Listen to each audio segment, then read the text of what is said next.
एक बार भगवान बुद्ध जी एक गांव में उपदेश दे रहे थे।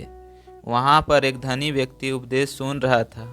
भगवान बुद्ध से एक प्रश्न पूछना चाहता था, लेकिन सब लोगों के सामने प्रश्न पूछने में संकोच कर रहा था, क्योंकि उसकी गांव में काफ़ी प्रतिष्ठा थी। प्रश्न ऐसा था कि उसकी प्रतिष्ठा दांव पर लग जाती। उपदेश खत्म होने के बाद जब सब लोग चले गए, तब उसने बुद्ध के सामने हाथ जोड़कर प्रश्न पूछा, प्रभु, मेरे पास सब कुछ है, धन दौलत प्रतिष्ठा, किसी भी चीज़ की कोई कमी नहीं है, लेकिन मैं खुश नहीं हूँ। खुश रहने का क्या राज है? मैं जानना चाहता हूँ कि हमेशा खुश कैसे रहना चाहिए।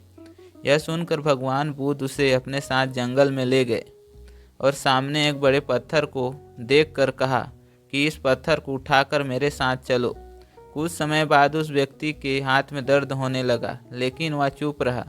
काफ़ी समय बीत जाने के बाद उससे दर्द सहा नहीं गया और बुद्ध जी से कहा, मेरे हाथ में बहुत दर्द हो रहा है। बुद्ध जी ने कहा, पत्थर नीचे रख दो, और पत्थर नीचे रखते ही उसे राहत महसूस हुई। तब बुद्ध जी ने समझाया कि यही खुश रहने का राज है। उस व्यक्ति को कुछ समझ नहीं आया। बुद्ध जी बोले, जिस तरह इस पत्थर को जितने समय तक हाथ में रखोगे उतना ही दर्द होगा, उसी प्रकार दुख के बोझ को जितनी देर तक हम अपने कंधों पर रखेंगे उतने ही ज़्यादा दुखी और निराश होंगे। यदि व्यक्ति खुश रहना चाहता है तो उसे दुख के पत्थर को जल्द से जल्द नीचे रखना सीखना होगा। मित्रों, हम सब यही करते हैं कि अपने जीवन में दुख के समय बोझ को ढोते रहते हैं।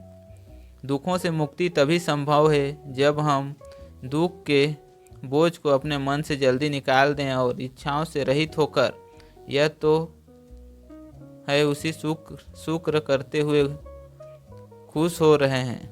यदि याद रखिए, प्रत्येक पल अपने आप में नया है और जो पल बीत चुका है उसकी कड़वी यादों को मन में संजो कर रखने से बेहतर है कि हम अपने वर्तमान के पल को पूरी तरह से आनंद उठाएं।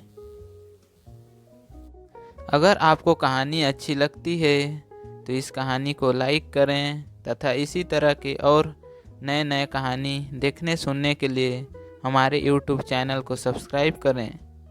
इस कहानी को पूरा देखने के लिए आपको तहे दिल से धन्यवाद।